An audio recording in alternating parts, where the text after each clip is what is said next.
The Tortoise and the Birds.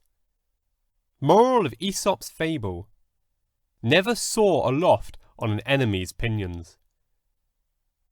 A tortoise desired to change its place of residence, so he asked an eagle to carry him to his new home, promising her a rich reward for her trouble.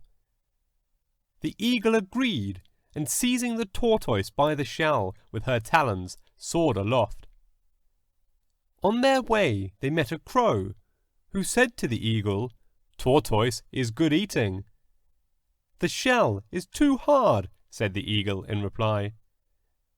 "The rocks will soon crack the shell," was the crow's answer, and the eagle, taking the hint, let fall the tortoise on a sharp rock, and the two birds made a hearty meal of the tortoise.